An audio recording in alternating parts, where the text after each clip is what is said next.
I think in terms of films, it's up there with one of the best we've ever done. Yeah. I mean, I'm surprised at just how epic it all feels.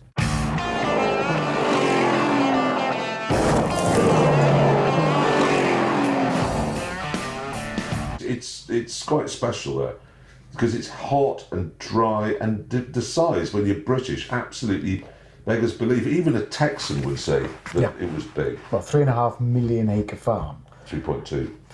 3.5, Top Gear, man. That's 3.5 right there. It's quite interesting. Which if is you look full. at we've got in the programme a map of the Northern Territories, and you think that's quite big, and then a big drive. But if you put that on the map of the whole of Australia, it's like we've driven from my house to the West End of London. It's just nothing.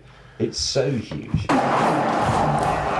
Do you know, I don't know how far we drove. It was about 1,000 miles? No, a bit more. That far. It's a bit more than 1,000. No, it wasn't 1,000. It was 1 million miles. It doesn't matter. We drove a very long way, and it was almost all of it on gravel roads. Often you get the washboarding, the dust was phenomenal. As James pointed out at one point, you couldn't even breathe if you had been behind one of the cars, particularly my BMW, which got big fat back tyres, and yet the car behind was breathing this dust and yet still working. And then we went cattle herding in them after we'd raced them up a mine. Because you genuinely wouldn't expect them to survive what we put them through. I mean, it was staggering. The temperature alone, without the dust and the vibration. The dust is the amazing thing, because dust is basically sandpaper before it's been put onto paper. We went to the iron ore mine, and it was a fantastic place to be, that mine. Absolutely brilliant, because everybody was there. It felt like you were part of a big family.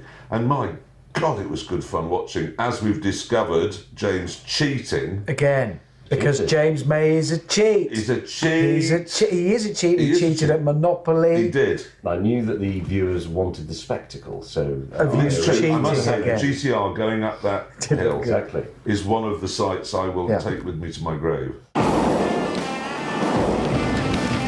Everybody thinks Australia is sort of rugged and they don't care. I don't care about something landing on my head. There's nowhere on earth you experience health and safety rules quite like Australia. They love it. Even there, I mean, there were only the people who work on the mine there. It's not like somebody could happen by and bust them for not wearing a high vis. It is only them. They still put everything on. It was the lecture. absolutely The lecture was very strong on, we must be seen and be seen. Oh, I love a briefing. I love it when we all have to sit down and have a briefing. It's the ruination of the world. I also loved the drag race we had, because That was the best drag race we've ever had. Normally it's clear. the word inexorable was designed for the way the BMW caught the Bentley. It was just this, I am going to get you, it's just going to take a while, but I'll get there. The power of that BMW has to be experienced to be believed. But what was fun about that drag race was, although it happened very quickly, we were going very fast, the actual event, the overtaking of the BMW happened very slowly, because you were hauling me in. So I was, no! Well, they were out of their comfort zone. That was a long way out of their comfort zone. As we said, Hammond's was designed for the car park at Old Trafford. May's was designed for the Nürburgring, and mine was designed to go from Monaco to Munich. So you would have thought that the car makers responsible for them would design them to simply do that. But they've designed them, they've over-engineered them so much that they can actually herd cows. Yeah, somebody somewhere has thought, but what if somebody who owns a massive cattle farm in Australia buys one? We better make sure it can do that, and it can. Cow! Yes, cows!